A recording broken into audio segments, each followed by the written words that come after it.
We all know that this unit is the interview with Pradeep Kashyap. તો કોના દ્વારા લેવાતું હશે? આપણા ઓથર પરસીન પટેલ દ્વારા. તો આ જે બોલ્ડ કરેલું આવે છે એ બધું જ આપણા ઓથર પરસીન પટેલ દ્વારા પૂછાઈ રહ્યું છે. ઇન્ટરવ્યુમાં જે ક્વેશ્ચન પૂછતા હોય ને તે, અને એનો આન્સર કોણ આપે છે? પ્રદીપ કશ્યપ. ક્લિયર આટલું? તો હવે જોઈએ આગળ. The term India signing has been given to India's progress in recent years. Does opportunity exist for entrepreneurs in rural Indian markets? અત્યારે ઇન્ડિયા માટે આ જે ઇન્ડિયા પ્રોગ્રેસ કરી રહ્યો છે હાલના વર્ષોમાં, તો તેના માટે ઇન્ડિયા સાઇનિંગ એવો વર્ડ્સ વપરાય છે, એવો ટર્મ, એવો શબ્દ વપરાય છે. તો શું ભારત આ જે રૂરલ ઇન્ડિયનનું માર્કેટ છે તેના એન્ટરપ્રેન્યોર્સો છે, હાલમાં તેને કોઈ ઓપોર્ચ્યુનિટી મળશે ખરી? એટલે કે ભારત આ જે વિકાસ કરી રહ્યું છે, ધમધમતો વિકાસ એવું જે ભારત કહેવાય છે, તો એમાં રૂરલ વિસ્તારમાં રહેતા એવા વિસ્તારોનો પણ એમાં રહેતા એન્ટરપ્રેન્યોર સાહસિકોનો પણ ને પણ કોઈ ઓપોર્ચ્યુનિટી મળશે કે કેમ? એટલે કે એને કાંઈ વિકાસમાં સાથ સહકાર આપેલો છે કે કેમ, એ ગણાશે કે કેમ? એવું પરસીન પટેલ આપણા ઓથર પ્રદીપ કશ્યપ કે જે CEO અને ફાઉન્ડર ઓફ માર્ટના છે તેને પૂછે છે. હવે એ આન્સર આપે છે, એટલે કે આ એનો આન્સર છે. Yes, significant opportunity exist in rural India. India signing was a term coined by the government to showcase the economic development of largely urban India. હા, આ જે રૂરલ ઇન્ડિયામાં જે કાંઈ આ ઓપોર્ચ્યુનિટી નોંધપાત્ર રીતે રહેલી છે, એટલે કે રૂરલ ઇન્ડિયાનો પણ એટલો જ ભાગ છે કે જેટલો અર્બન વિસ્તારનો હોય, લાર્જ સિટીનો હોય. આ ઇન્ડિયા સાઇનિંગ એ વર્ડ્સ કોના માટે કોઈન કરાયેલો તો ગવર્મેન્ટ દ્વારા? તો કે આ જે લાર્જલી અર્બન ઇન્ડિયા એટલે કે લાર્જલી મોટા એવા વિસ્તારો, શહેરી વિસ્તારો છે, એનો જે કાંઈ વિકાસ થઈ રહ્યો છે, ઇકોનોમિક આર્થિક વિકાસ થઈ રહ્યો છે, એને બતાવવા માટે ગવર્મેન્ટે આ વર્ડ્સને કોઈન આઉટ કરેલો હતો, સ્ટાર્ટ કરેલો હતો. However, જો કે in more recent years, rural growth has outstripped that of urban. જો કે આ હાલમાં જોઈએ તો કે અર્બન વિસ્તારમાં જે શહેરી વિસ્તારો છે મોટા મોટા, એનો જેટલો કાંઈ વિકાસ થયો છે એના કરતાં પણ આપણે રૂરલ વિસ્તારનો ગ્રોથ વધુ જોઈ શકીએ છીએ હાલના કેટલાક વર્ષોથી. ફોર એક્ઝામ્પલ, હવે આ મેટરને જોઈએ તો કઈ રીતે એ લોકો એમ કે છે કે રૂરલ વિસ્તારનો વિકાસ અર્બન વિસ્તાર કરતાં પણ વધારે છે.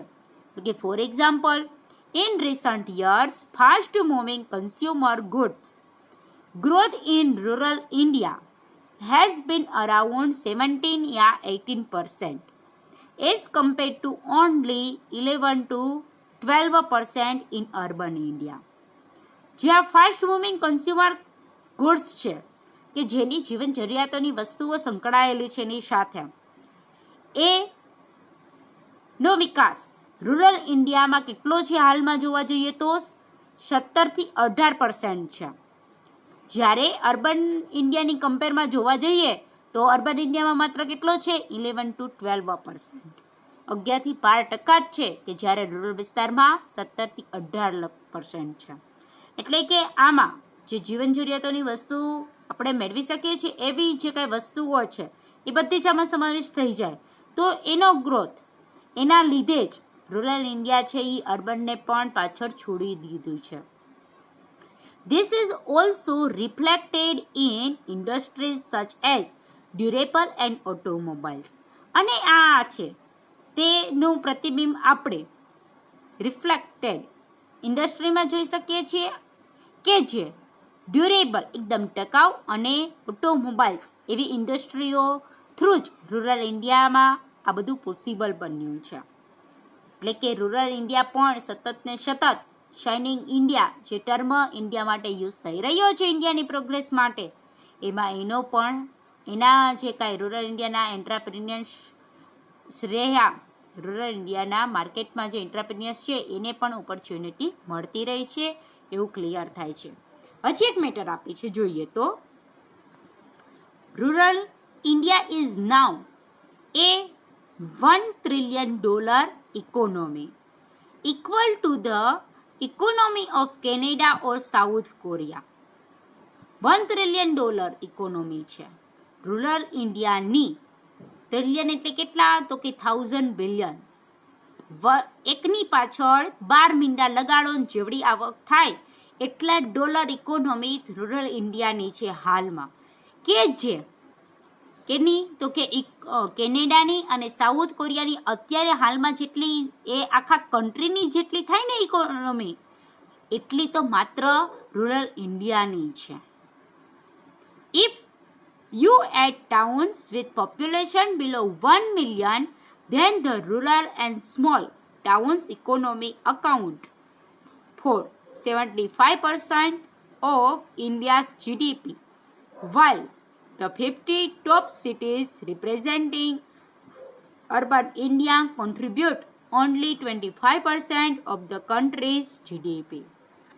કે એવા અર્બન વિસ્તારો કે જેમાં માત્ર 1 મિલિયન જેટલું પોપ્યુલેશન છે તેને જો અને નાના ટાઉનને એટલે કે રૂરલ વિસ્તારની સાથે જોડી દેવામાં આવે ને, તો ઇન્ડિયાના જે જીડીપીમાં ગુડ્સ ડોમેસ્ટિક પ્રોડક્ટ બરાબર એ કરી રહ્યા છે એમાં એનો ભાગ ઇન્ડિયાનો કેટલો છે? 75%. અને આપણે જાણીએ છીએ કે ઇકોનોમીમાં જીડીપીનું કેટલું ઇમ્પોર્ટન્સ છે. તે કોમર્સના સ્ટુડન્ટ છો, યુ કેન અન્ડરસ્ટેન્ડ ધેટ. હવે એ વિસ્તારોનો ભાગ કેટલો રહ્યો? 75%. એટલે રૂરલ વિસ્તારનો મોટા ભાગનો આવી ગયો.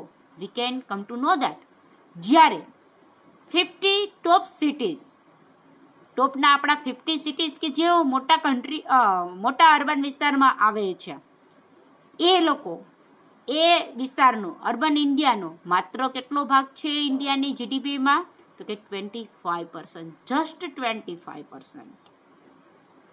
એટલે કે કન્સેપ્ટ આવે છે કે રૂરલ ઇન્ડિયન માર્કેટને પણ ના ઇન્ટ્રાપ્રેન્યોર્સ જે સાહસિકો છે એને પણ આવી ઓપોર્ચ્યુનિટી મળી શકે છે, મળી રહી છે.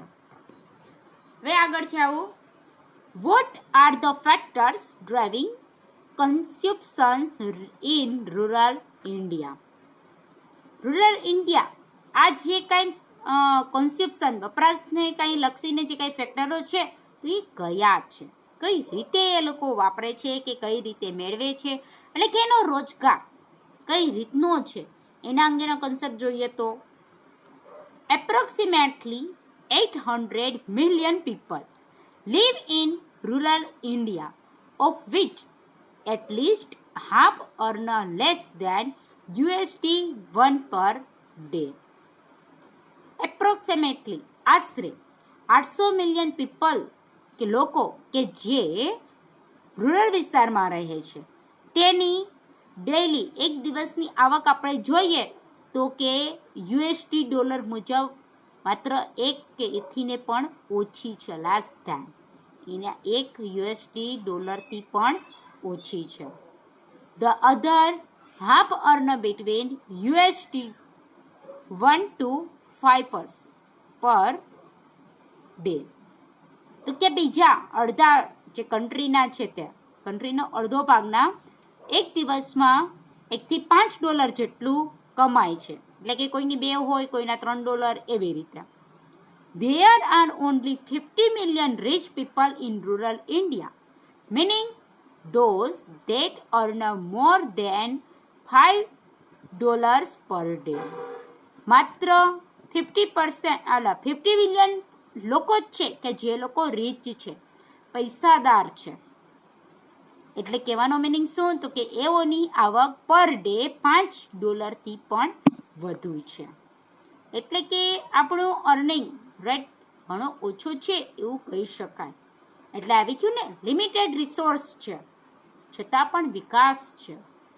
કેમ કે માત્ર આટલું જ જો ડેલીના કમાતા હોય મોટાભાગના લોકો, તો આપણી પાસે જે કંઈ રિસોર્સ છે એ ખૂબ જ લિમિટેડ છે, એવો થોડુંક ક્લિયર અહીંયા જ થઈ ગયું આપણને. છતાં પણ વિકાસ છે. કઈ રીતે? આગળ, the conception story in rural India is being driven by different factors in varying income segments. તો જે કન્સેપ્શન વપરાશ માટેની જે કઈ સ્ટોરીને આપણે જોવા જઈએ રૂરલ ઇન્ડિયામાં કઈ રીતે છે, તો ક્લિયર થાય કે તે લોકો પોતાની ઇન્કમના સિગમેન્ટ ભાગ પાડી દે છે અને એવા જ કંઈક અલગ અલગ ફેક્ટર છે તે રહેલા છે કે જેથી કરીને ઇન્ડિયા છે તે આગળ વિકાસ તરફ જઈ રહ્યું છે.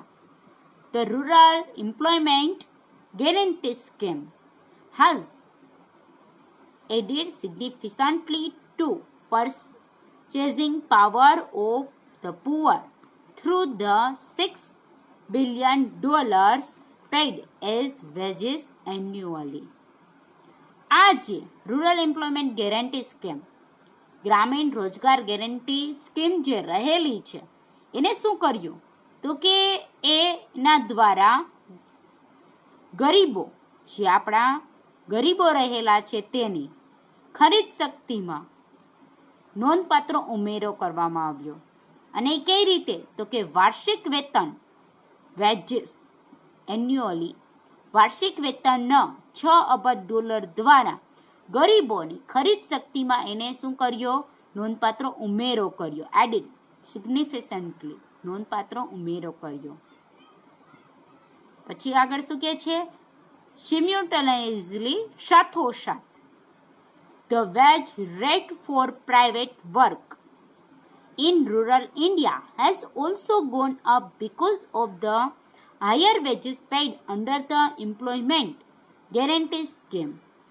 The poor are getting more days of work at higher daily rates. સાથોસાથ આ રોજગારની જે ગેરંટી સ્કીમ છે એના હેઠળ આ વેતન ચૂકવવાના કારણે ભારતમાં જે પ્રાઇવેટ સેક્ટરમાં કાર્ય કરી રહ્યા હોય, પ્રાઇવેટમાં વર્ક કરી રહ્યા હોય તે માટેનો વેતન દર પણ વધ્યો છે. એટલે કે લોકો ખાનગીકરણ તરફ વધ્યા છે અને જેથી કરીને એ લોકો રોજગાર મેળવી શકે છે. અને પ્લસમાં એ પણ કહે છે કે the poor are getting more days of work at higher daily rates. અને જે પુઅર લોકો છે તેને વધુ દિવસ સુધી કામ પણ મળી રહ્યું છે. એટલે કે ઘણા ખાનગી પ્રાઇવેટમાં જોડાયેલા હોય તો ઘણી વખત એને અમુક એવી સિચ્યુએશન આવે તો છૂટા કરી દે. લાઈક એઝ અત્યારે જ COVID-19 છે અથવા જે આપણે કોરોના કહીએ છીએ તે, એના લીધે આપણે આવતું ને ન્યૂઝપેપરમાં કે 3 મહિના સુધીનો પગાર નહીં કટ કરી શકાય કે આ જે તે તમે બધા રેટ કરેલું જ છે. આ બધી સ્કીમના હેઠળ જ થતું હોય છે. થોડો ઘણો કન્સેપ્ટ અહીંયા ક્લિયર કે અત્યારે જે થઈ રહ્યું છે એના દ્વારા તમને કન્સેપ્ટ ક્લિયર થતો હશે કે રોજ ને રોજ વધુ દિવસ સુધી એ કામ મેળવતો રહે છે. આગળ છે similarly the middle income segment has benefited from better road connectivity. એ જ રીતે આ જે મિડલ ઇન્કમ સેગમેન્ટવાળા છે, મિડલ આવકવાળા છે જે એ લોકોને શું કરવામાં આવ્યું તો કે એવા રૂરલ વિસ્તારને રોડ સાથે કનેક્ટ કરી દીધા. એટલે કે શહેરી વિસ્તારને મળતા હોય એવા આપણે એમ કહીએ કે હાઈવે પર એને કામ મળી ગયું, હાઈવેની પ્રાઇવેટ કંપનીમાં કે એવી રીતે, બરાબર. એટલે કે રોડને કનેક્ટિવિટીનું બેનિફિટ મળે છે.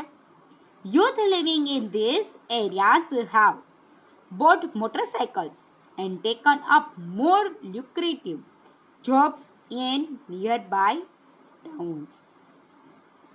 આ વિસ્તારમાં જે યુવાન લોકો છે તે શું કરે છે તો કે મોટરસાયકલ પરચેસ કરી લે છે, ખરીદી લે છે અને બાજુના ગામમાં, બાજુના સિટીમાં સારી એવી જોબ, નફો વધારે મેળવી શકાય એવી જોબ મેળવી લીધી છે. એટલે કે ગામડાનો વ્યક્તિ શહેરમાં જઈ અને રોજગાર મેળવતો થઈ ગયો છે. The rapid urbanisation has also benefited the rich farmers who have sold their land at exorbitant rates to real estate developers, particularly around the metros. માત્ર એ લોકોને જ નહીં, આ તો વાત કે ભણેલા ગણેલા હોય અને એ લોકો આ બાજુના સિટીમાં જાય રોજગાર મેળવે, બરાબર. વાત એની પણ કહી દીધી છે કે ફાર્મર્સો કે જેની પોતાની માલ મિલકત હોય એને ઊંચા એવા દરે આપી વેચે છે અને સારું એવું કમાઈ પણ છે.